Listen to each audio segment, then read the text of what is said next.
आणि हा दतार घंटी जी आली त्यामुळे आम्ही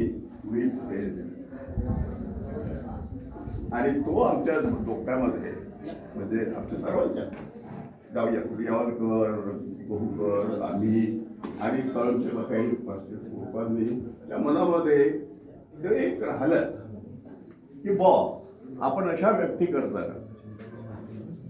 ज्या भूषण आहेत ते तर विदर्भाचं भूषण आहे, राष्ट्राचं भूषण आहे.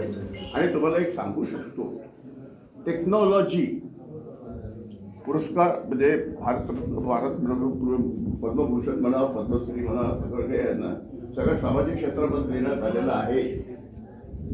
मी हे तुम्हाला सांगतोय, सामाजिक क्षेत्रामध्ये देण्यात आलेल्या ज्या लोकांची सेवा केलेली आहे त्यांना पद्मश्री पद्मभूषण हे मिळालेलं आहे. पण तंत्रज्ञान टेक्नॉलॉजीमध्ये ज्यांनी ऑइल फील्डमध्ये जे मोठं कार्य केलेलं आहे त्या ओनली प्रथम माणसाला पद्मभूषण देण्यात आलेलं आहे. आणि मला यावरकरांनी सांगितलं की त्यांचे कोणी मित्र होते धनबादमधून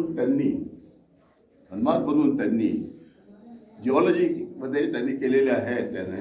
आणि ज्यावेळेला त्यांना धनबादला त्यातल्या जे ऑर्गनायझर होते तर त्यांनी तुम्ही ज्यावेळेला एंटर करतात ना त्यावेळेला त्यांचा एक मोठा पुतळा म्हणजे मोठं त्यांचं जे स्केप तयार केलेलं आहे त्यांचं. म्हणजे कोणी माणूस आला तर प्रथम त्यांना वामनराव मेत्रे एक बटन होतं अशा प्रकारचं मला सांगायचं आहे. तर हा एक इतिहास आहे. एक सांगायची गोष्ट म्हणजे मला आनंद आहे आणि खूप वाटतं की मी हा सोहळा म्हणजे ऑर्गनायझरनी हे सगळे करून आणलेलं आहे, सगळं काही केलेलं आहे. आणि तुम्ही आलेला आहे, सगळे तुमची मंडळी आलेली आहे. त्यामुळे मला सगळ्यांना भेटण्याचा एक चान्स मिळाला, संधी मिळालेली आहे. आणि ह्या जो सगळा सोहळा आणि व्यवस्थापक मंडळींनी ही काही कष्ट करून म्हणजे गावातल्या लोकांनी ज्या प्रकारे केलेलं आहे तर त्या प्रकारे हा जो समारंभ करून आणलेला आहे. मला फक्त एक